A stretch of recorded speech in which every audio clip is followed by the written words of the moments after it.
గుంటూరులోని రాజుగారి తోటలో ఉన్న బీసీ గర్ల్స్ హాస్టల్ను BC welfare principal secretary Satyanarayana పరిశీలించారు.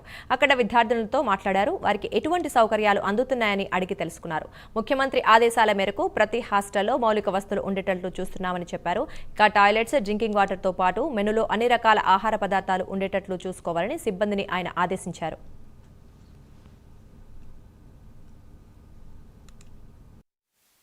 వెనుకబడి తరగతి సంబంధించినటువంటి సంక్షేమ హాస్టల్స్ అన్నింటినీ కూడా బాగా మెరుగుపరచాలని చెప్పేసి రాష్ట్ర ప్రభుత్వం నిర్ణయించడం జరిగింది. ముఖ్యంగా గౌరవ ముఖ్యమంత్రి గారి ఆదేశాలు ఏంటంటే ప్రతి హాస్టల్ ఉండే పిల్లలకి సరైనటువంటి శుభ్రమైనటువంటి వాతావరణం ఉండాలి, బాత్రూమ్ కరెక్ట్గా ఉండాలి, వాళ్ళు పడుకునే ప్లేసుల్లో ఎటువంటి పురుగులు కానీ లేదంటే దోమలు కానీ ఎటువంటి ఇబ్బందులు లేకుండా ఉండాలి, వాళ్ళకి స్టడీ అవర్స్ అనేవి కరెక్ట్గా ఉండాలి. ఒకవైపు శుభ్రత లేనటువంటి హాస్టల్లో పిల్లలు ఉండడం కష్టం, తల్లిదండ్రులకు కూడా ఒక భరోసా కల్పించడం కష్టమైన ఉద్దేశంతో ఇప్పుడు రాష్ట్రంలో ఉన్నటువంటి హాస్టల్స్ అన్నింటి కూడా మేము పరిశీలిస్తున్నాం.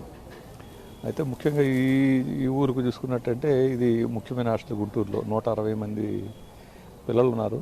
మనకి సఫిషియెంట్ బాత్రూమ్లు ఉన్నాయా లేదనేది ఒకటి చూద్దామని. ఎందుకంటే ముఖ్యంగా పిల్లలకి ఆడపిల్లల హాస్టల్లో బాత్రూమ్ చాలా ముఖ్యం.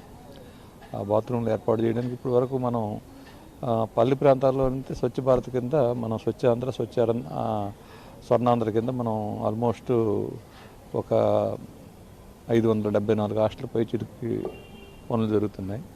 ఇది అర్బన్ కాబట్టి ఇక్కడ చూద్దాము ఏంటని చూస్తే ఇక్కడ కూడా కొద్ది కొరత చాలా ఎక్కువ ఉంది. పిల్లలు 160 మంది ఉన్నప్పుడు కూడా బాత్రూమ్ సరిగ్గా సఫిషియెంట్ లేవు, టాయిలెట్స్ కూడా సఫిషియెంట్ లేవు. తప్పనిసరిగా ఇటువంటి వీటిలన్నీ మెరుగుపరుస్తాం ముందుగానే. వీటితో పాటు ఇక్కడ ఉన్నటువంటి స్టడీ అవర్స్ వీళ్ళకు ఉన్నటువంటి మనం ఇప్పుడు యాక్చువల్గా రాబోయే రోజుల్లో దీన్నన్నింటినీ కూడా వీళ్ళకి ఎఫ్ఆర్ఎస్ ద్వారా అటెండెన్స్ తీసుకుంటున్నాం. అంటే ఒకవైపు హాస్టల్లో ఉన్నటువంటి మేనేజ్మెంట్ వాళ్ళకి మెనూ కరెక్ట్గా ఇంప్లిమెంట్ అవుతుందా లేదనేది ముఖ్యం. మెనూలో ప్రతి పిల్లలకి కూడా వాళ్ళకి అందవలసినటువంటి కోడిగుడ్లు కానీ వాళ్ళకి అందవలసినటువంటి తిండి సక్రమంగా అందినప్పుడు వాళ్ళు ఆరోగ్యంగా ఉంటారు.